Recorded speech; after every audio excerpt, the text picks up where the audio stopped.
Welcome to Cozy Noah Vibes, the podcast where we relax, unwind, and gradually drift off to sleep. I'm your host, Noah, and thank you for joining me tonight. Tonight, we will visit the tranquil countryside villa of the ancient Roman Emperor Hadrian. This luxurious country retreat was his private sanctuary, his true place of relaxation. We'll spend some time exploring the villa and unwinding in his company. Then we'll journey back through time to hear a story about this remarkable estate. Before we start tonight's story, let's take a moment to focus on the present and do some relaxing before bedtime. Please take a deep breath in through your nose and exhale through your nose or mouth. As you breathe slowly and steadily, find a rhythm that helps you relax. Begin by scanning your body from head to toe, paying attention to how each part feels. Whether it's relaxed and tired, or a bit tense and restless, simply notice these sensations without judgment. If any particular area feels especially tense, take some extra time to focus there, breathing in calm energy and releasing any excess tension. Gradually scan your entire body, all the way down to your legs and feet. Take a few more deep breaths at your own pace, then let your breathing return to its natural rhythm. Now, it's time to relax like an emperor and gently drift off to sleep. Our story begins long ago at the countryside retreat of Roman Emperor Hadrian. It is the early 2nd century, and Emperor Hadrian is in the midst of his reign. Whenever he has the chance, he retreats to his newly built villa in Tiber, nestled in the picturesque countryside.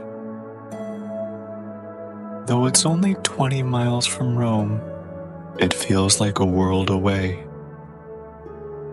On this warm, late spring afternoon, Hadrian is strolling through the villa's gardens.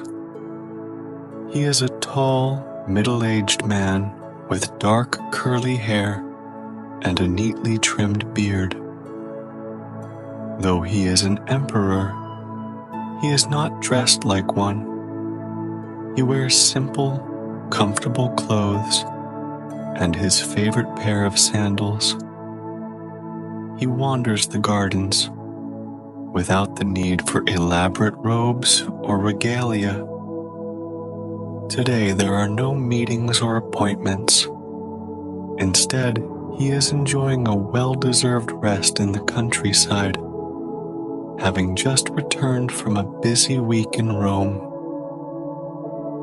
Hadrian loves his duties as emperor, especially those involving architectural projects, but he quickly tires of city life.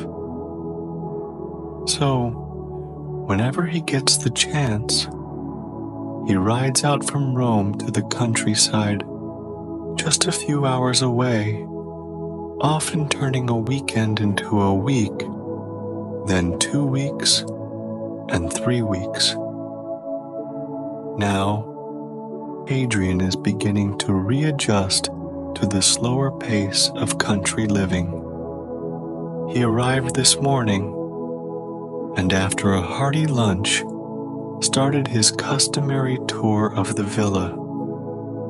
Now, he is walking through an elegant garden on the edge of the estate with his faithful black dog, Lydia, by his side.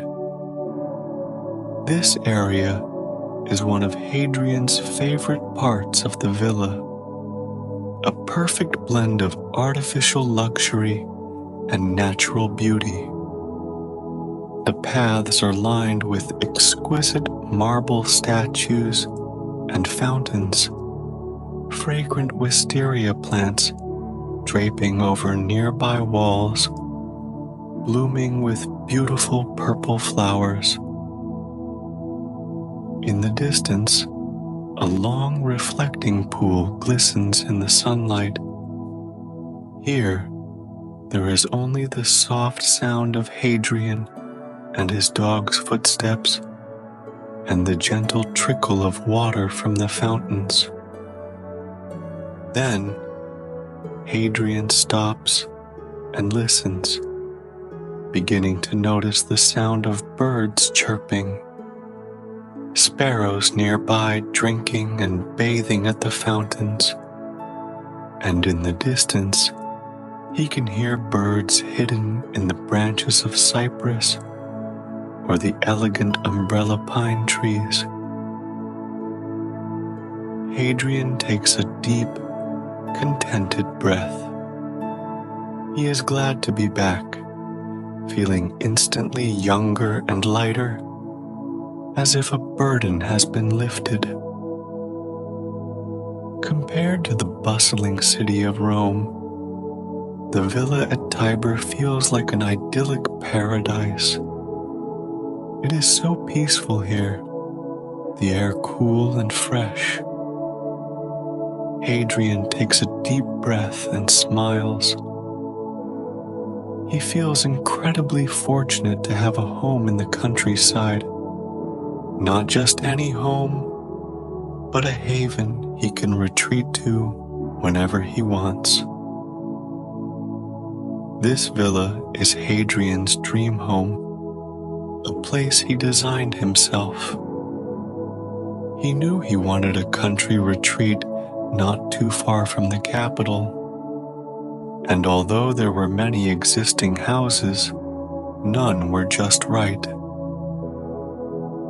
He liked the idea of creating something bigger and more personal. When he worked with the architects to design the villa, he told them he wanted to create an ideal miniature city. Hadrian's villa is immense, with over 30 buildings and extensive gardens, an estate even larger than the city of Pompeii. There are countless ponds, fountains, and thermal baths, in addition to residential buildings. There are libraries, temples, grand courtyards, and pavilions. There's even a private residence on an artificial island. No expense was spared in the construction. Using the finest materials available, floors made of rare marble, glass, and ivory tiles, arranged in intricate geometric patterns. The walls are covered with marble or painted with frescoes. Many rooms decorated with vivid mosaics depicting birds, animals, and mythological scenes.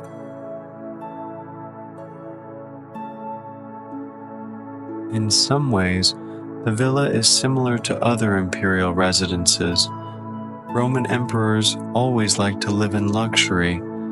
Hadrian's main residence on the Palatine Hill is also lavishly decorated. What makes this countryside villa so special is Hadrian's unique vision. He was directly involved in the design of many buildings and the selection of materials. When he designed the villa, Hadrian had a very specific idea. He didn't just want to create a luxurious house, but a place that reflected his life and passions.